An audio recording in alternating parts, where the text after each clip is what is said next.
hello, welcome to Vidyabidam. This is Nitya. Today we are going to discuss about the plant life. It's a continuation of the previous class. All living organisms require food. The food gives energy to the organism for the growth and maintenance of their body functions. Carbohydrate, proteins, fats, vitamins and minerals are the components of food. These components of food are necessary for our body and are called nutrients. So what do you mean by nutrients? Is a food components. What are the food components? Carbohydrate, protein, fat, minerals and vitamins are the components of food, and these components of food are necessary for our body and they are called nutrients. Nutrition is the process of taking food by an organism and it is utilization by the body. Green plants prepare their own food while humans and animals are directly or indirectly dependent on plants for their food. So, green plants prepare their own food and it is humans and animals are directly or indirectly depend on plants for their food. On the basis of a different mode of nutrition, organism categorized into two major types. First one autotrophs, second one heterotrophs. Autotrophs and heterotrophs. Auto means self. Trophs means nourishment. So autotrophic nutrition is the mode of nutrition in which organisms make their own food from the simple substance by the process of photosynthesis. Therefore, plants are called autotrophs. Plants are called autotrophs. Next one, heterotrophs. Hetero means others. Humans and animals do not contain chlorophyll and they are dependent on plants for their food in ready-made form. Those organisms which cannot prepare their own food and take food from green plants or animals are called heterotrophs, and the mode of nutrition is called heterotrophic nutrition. Autotrophs means plants are autotrophs. Heterotrophs means animals and human beings are heterotrophs because they can't produce their own food.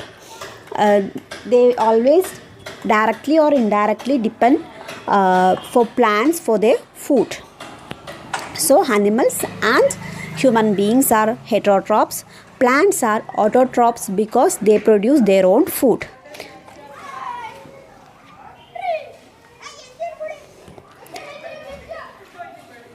Photosynthesis, food making process in plants. The process by which autotrophic green plants make their own food from simple inorganic substance like carbon dioxide and water in the presence of sunlight and a green pigment or chlorophyll. The green pigment of a plant is chlorophyll is known as photosynthesis. Okay, the process by which autotrophic green plants make their own food from simple inorganic substance like carbon dioxide and water in the presence of sunlight and the chlorophyll is known as photosynthesis. Photosynthesis means it's a food making process in plants with the help of carbon dioxide and water with the help of sunlight and chlorophyll is known as photosynthesis. Site of photosynthesis. What is the photosynthesis done? The process of photosynthesis take place in a green leaves. Therefore, leaves are referred to as a food factories of plant or a kitchen of a plant. The photosynthetic process can occur in other green parts of the plant like stem, but is not enough for meeting all the needs of the plant. Okay, the process of photosynthesis take place in the green leaves. Therefore, the leaves are referred to as a food factories of plants. The photosynthetic process can occur in other green parts of the plant like stem, but it is not enough for meeting all the needs of the plant. The food produced by the process of photosynthesis is mainly carbohydrate. It produces glucose as food material, which later gets converted into starch. The presence of starch in leaves indicate the occurrence of photosynthesis. Next one, importance of a photosynthesis. If the plant do not perform a photosynthesis, there would be no food on earth. Photosynthesis is also necessary for the production of oxygen gas in the atmosphere, which is necessary for the respiration of organisms. Therefore, it can be said that no life is possible in the absence of photosynthesis. So, importance of photosynthesis. Plants are an important part of our life. If the plant do not perform photosynthesis, there would be no food on earth. Photosynthesis is also necessary for the production of oxygen in the atmosphere, which is necessary for the respiration of the organisms. Therefore, it can be said that no life is possible in the absence of photosynthesis. Photosynthesis in leaves of various colors. In green plants, chlorophyll absorbs light energy from the sun to perform photosynthesis. Beside some green color plant like cotton, maple, colocassia, etc. have leaves that are red, brown, violet color. These colors are present in a large amount and marks the green color of chlorophyll in leaves. Thus, these leaves also perform photosynthesis and synthesize starch in them. Other mode of nutrition in plants. There are some plants which do not contain chlorophyll in them and thus cannot prepare their own food. These plants obtain their food from other plants or animal, that is, they are heterotrophic in nature. First one, parasitic plant. A parasitic plant is one that lives inside or outside the other organism and derive their food from them. The plant, a non-green plant, which obtain their food from other organism is called a parasite, and the living organism from whose body food is obtained is called host. Example, arable or cuscuta. It takes ready-made food from host through a special type of roots called sucking roots, which penetrate into host plant and suck food material from the host. Next mode of nutrition is insectivorous plants. There are some plants which can trap insects and digest them for their nutrition. These plants are green in colors but lack of nitrogen elements. To overcome this problem, these plants eat insects. Hence, they are called insectivorous plant or carnivorous plants. They have specialized leaves, the apex of which forms a lid that can open and close the mouth of pitcher. There are hairs inside the pitcher which are used to entangle the insect. When an insect come in the contact of lid, it gets closed and trap the insects. The insect inside the pitcher is digested by the digestive juices secreted by the pitcher and obtain nitrogen components from them. Example, pitcher plant, sundew, Venus flytrap and bladder wort. Since these can synthesize their own food but fulfill their nitrogen deficiency by eating insects, therefore these are called partial heterotrophs.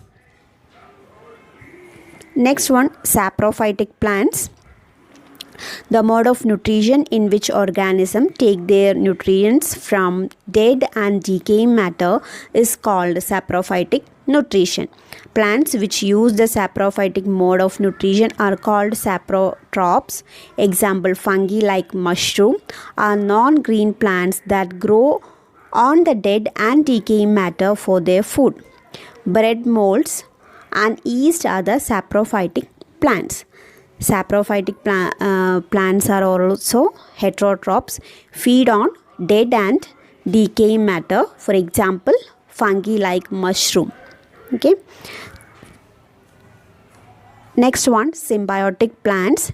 Sometimes two plants of different species live together and help each other in obtaining food and shelter. This association is called symbiosis, and such plants are called symbiotic plants. The relationship in which two different organisms live together and share shelter and nutrients is called symbiotic relationship. Example, lichens and rhizobium. Lichen is an association in which algae and fungus live together. The fungus provides shelter, water, and minerals to the algae, and in return, the algae provide food which it prepare by photosynthesis. Symbiotic plant means two different organisms to feed on each other to fulfill the needs. Example, lichens, this lichen is help to reduce sulfur dioxide, and it is a good indicator of air pollution. Lichens are a good indicator of air pollution. The next topic is plant hormones.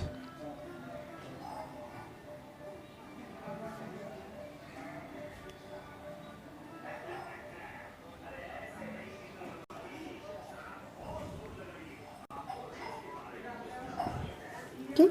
Next one is plant hormone. Plants need sunlight, water, oxygen, minerals for their growth and development. These are the external factors. Apart from these, there are some intrinsic factors that regulate the growth and development of plants. These are called plant hormones or phytohormones.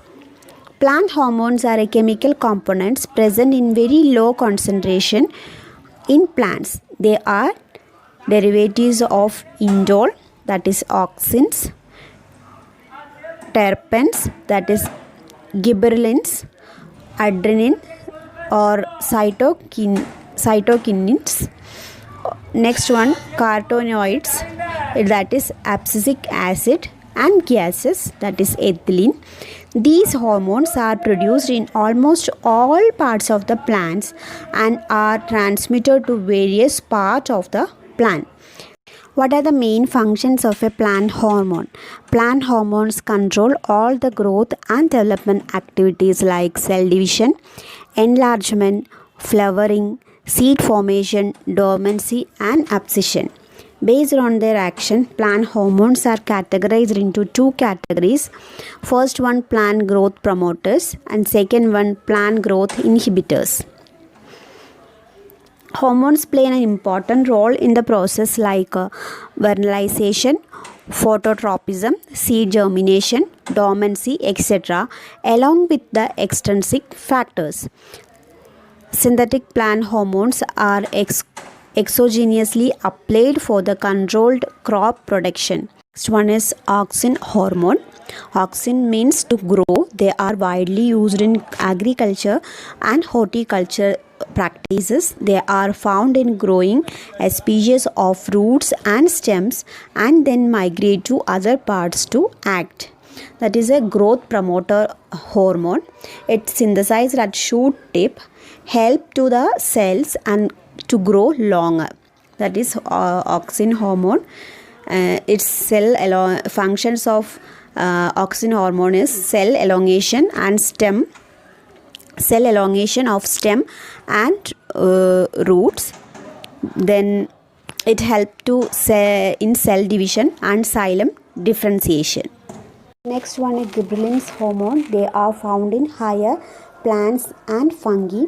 It stimulates stem elongation of leaf expansion, helps seed germination, promotes flowering in some plants, and auxins gibberellins with the control fruit growth and development. Okay, these are found in higher plants and fungi. It stimulates stem elongation and leaf expansion. It helps to seed germination, promotes the flowering in some plants, both a hormone with the control of fruit growth and development. Next one, cytokinins hormone. Cytokinin play an important role in cytokinesis process. Cytokinins are naturally synthesized in the plants where rapid cell division occur. Functions of this hormone: it promote lateral shoot growth and used to initiate shoot growth in culture, help in overcoming apical dominance induced by auxins, stimulate the formation of chloroplast in leaves, promote nutrient mobilization and delay leaf senescence. This group of hormones mostly act in conjunction with auxins, and it help the growth, thickness, delay aging. Next hormone is abscisic acid. It is a growth inhibiting hormone. It inhibits plant metabolism and regulate abscission and dormancy. It is also called stress hormone as it increases the tolerance of plants. It is a stress hormone, and this hormone known as growth inhibitor and reduce transpiration. Functions: induces abscission of leaves and fruits, inhibits seed germination, induces senescence in leaves, accelerate dormancy in seeds that is useful for the storage purpose, stimulates the closure of stomata to prevent transpiration under water stress. Seedling plant hormone is act as a growth promoter as well as an inhibitor, occurs in the gaseous form. It is synthesized in the ripening fruits and tissues undergoing senescence. It regulates many physiological processes and one of the most widely used hormone in agriculture. Function: it hastens the ripening of fruits, break the seeds and bud dormancy, stimulate rapid elongation of petiole and internodes, promote senescence and abscission of leaves and flowers, induces root growth and root hair formation, thereby increasing and absorption of surface. These are the main plant hormones.